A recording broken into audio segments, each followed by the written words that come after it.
All right, Alan McCormick, going to do the third part about fleshing out stories. Like I said, I'm not academic. I don't know about all the English stuff. I just know what I've dealt with and trying to put together maybe decent stories. Now you see I got something different. I want to look a little more professional, so I got a black tie or navy blue, or black and navy blue are the same, but some people are not that are wrong. Um,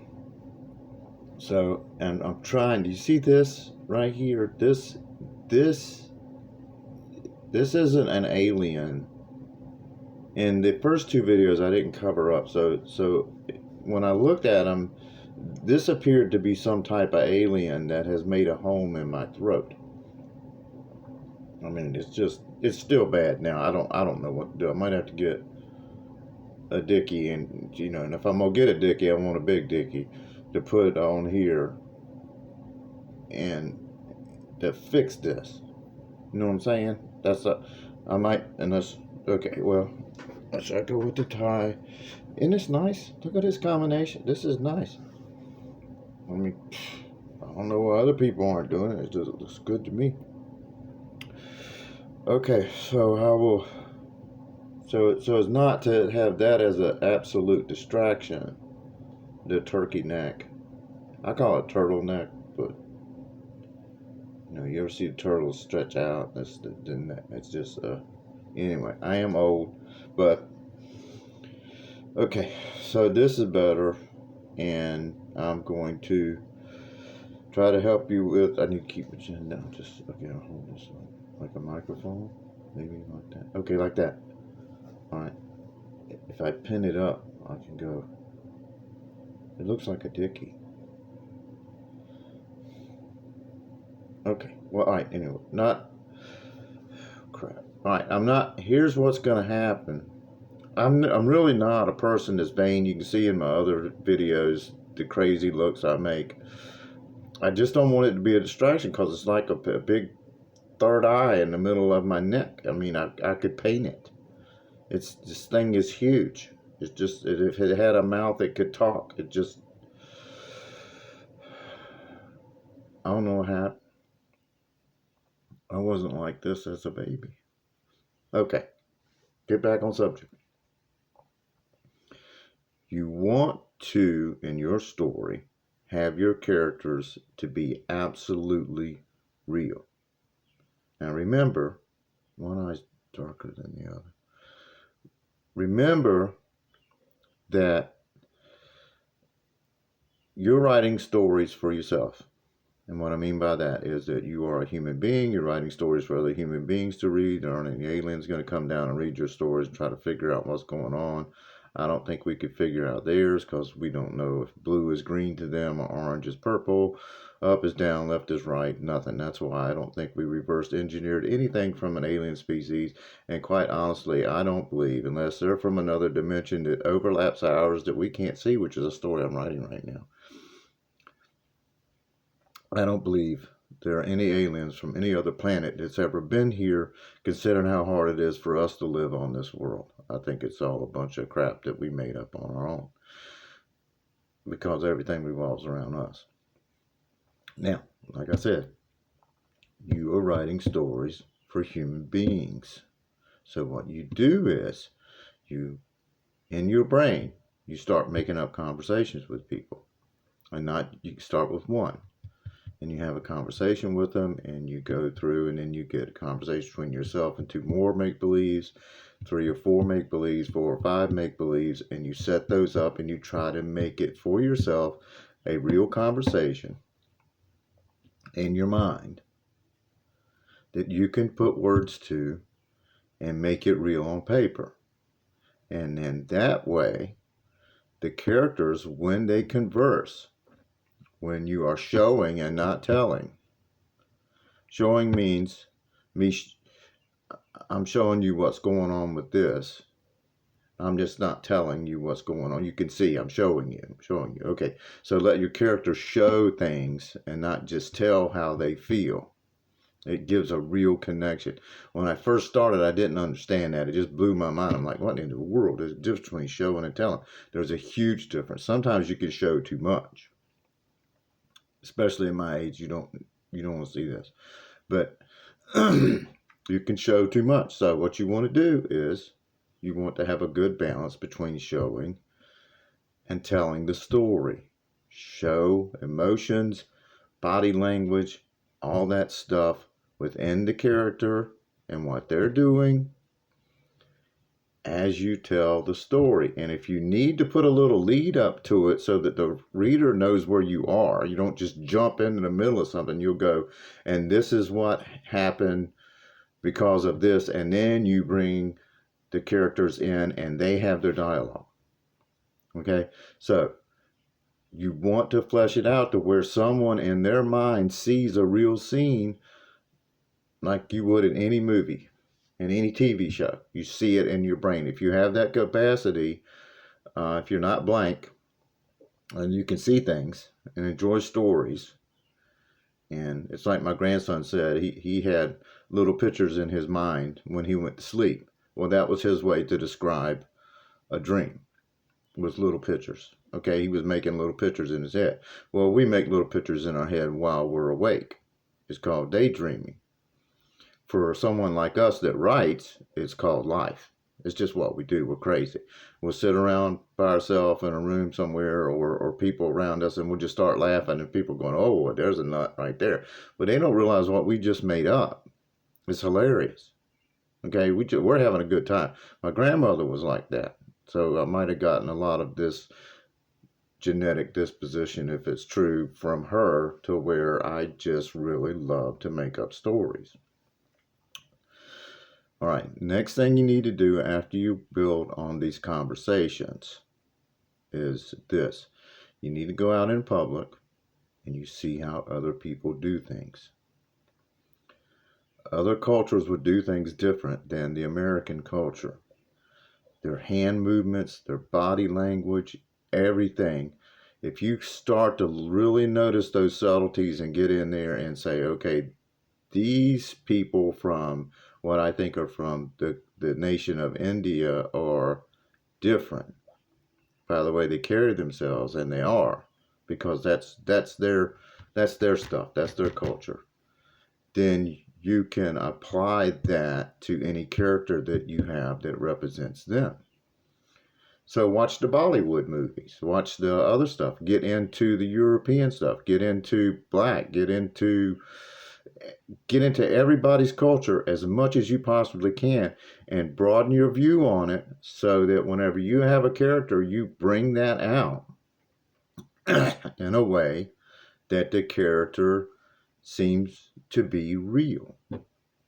That's what I want you to do. I want you to make your people real. I don't want them to be one dimension.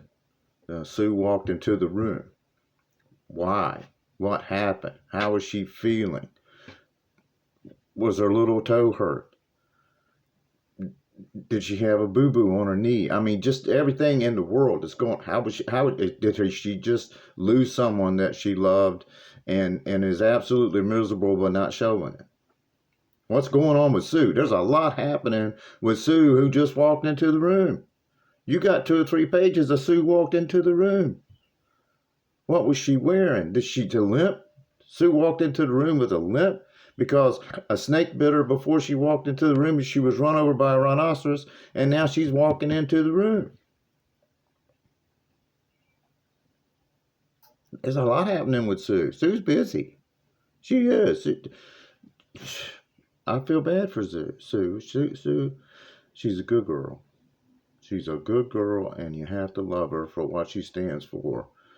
But Sue was bit by a snake and run over by a rhinoceros. So what do we do with it? What do we do to help Sue? Okay? And I say this. Keep her away from hippos. Apparently the large African animals are not doing okay for Sue. So what we do is we go in and we make Sue real. When I talk about my characters, my youngest son will look at me and go, Dad, you talk about them like they're real. Well, yes, I do talk about them like they're real, because in my mind, they are real people and they're going through real situations. And this is what I put them in and what I have to rescue them from.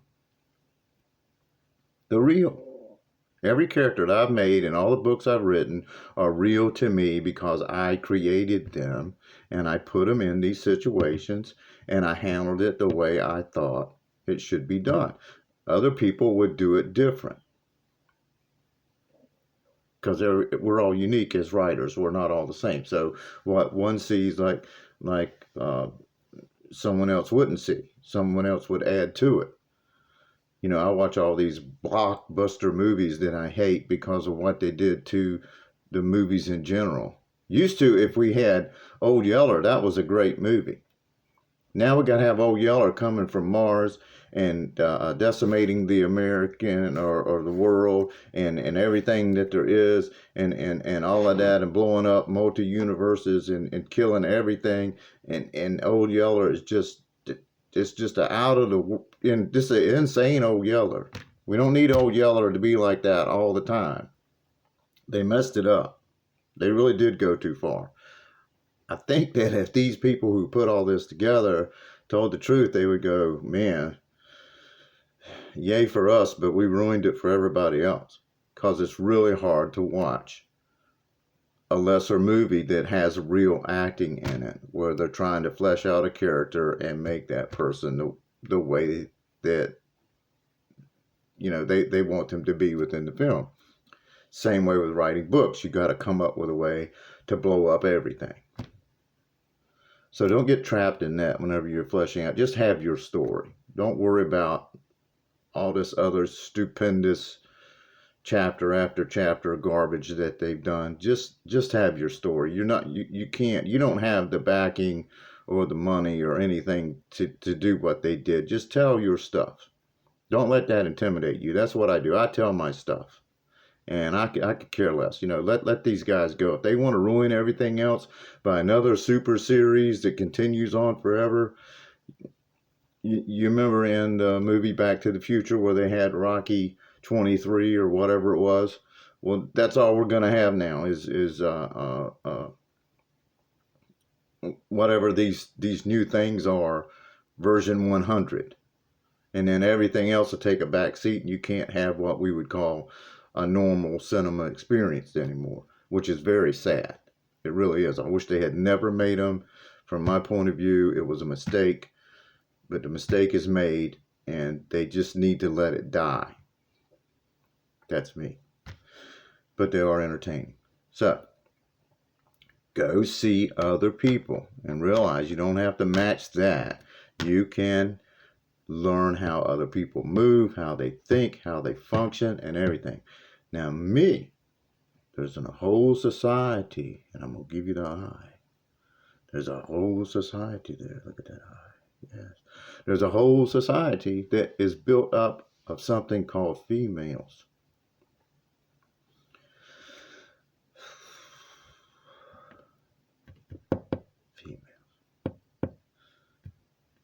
At no point does a female make sense to anything they do. I love them. I got one. Had her for 42 years. She ain't killed me yet. No.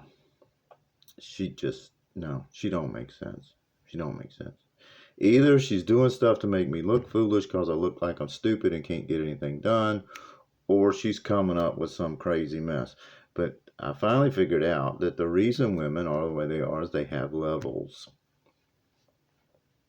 I do not have levels. I will wear the same underwear till the bottom is completely gone in them. I'll wear the same blue jeans. I'll wear the same socks, same t-shirt, same shirt, same shoes for the rest of my life. Ever. I would not ever come out of that because I don't need, that's all I need. One. I need one. So that's my level. My level is 1. Whatever it is I happen to be thinking about at that time is my level. It is 1. What I had to teach myself where I'm dealing with female subjects are different levels. different levels is where one of the women in the background will go, oh, no, she didn't. Okay, well, she just saw a level that other people didn't see.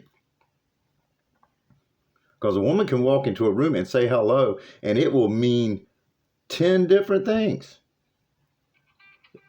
It won't just be hello. And phone is ringing.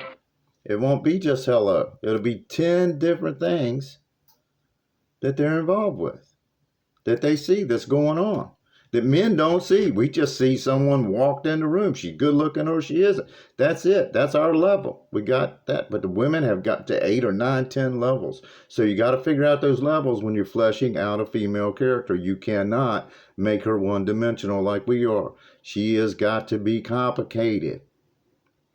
She's got to see you, and within 5 minutes of starting the conversation, have to already have your babies and set up a house and build a bank account and done all that stuff, and everything happens within the first few hours. It's mind-blowing. Only thing I want is a kiss.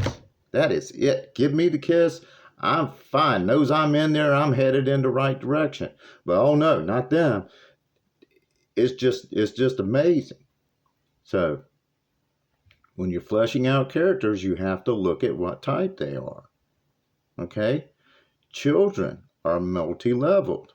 They're trying to see everything for the first time. So you have to take a child and go into their world and to figure out what is going on with them.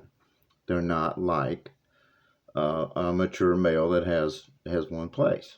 Okay, a child is like this little boy. I was in Walmart, this little boy walking ahead of his mom, and he might have been 3 or 4 years old. He looked around this aisle and he started screaming, "Mommy, there's dinosaurs! There's dinosaurs!" And I'm thinking, I wish I could get so excited over the fact that there's a dinosaur. But I can't anymore because I just can't. And I'm so jealous.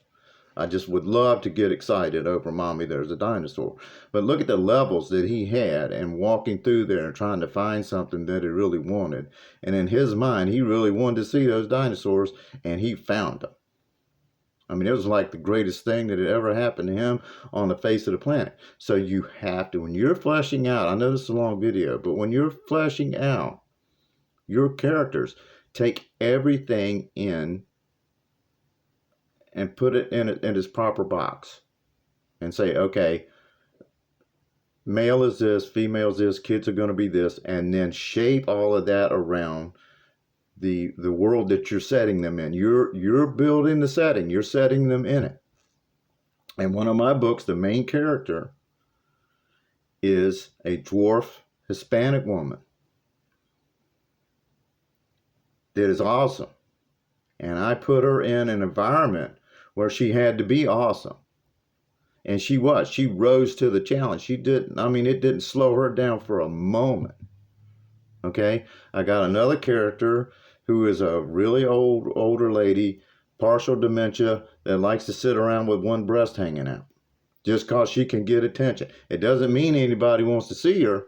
It just means that within her world, that's the ultimate thing that she has, is to drink her alcohol and hang that thing out and everyone pay attention to her and to shock people. So right there, you have all these different levels that come up within a person's mind.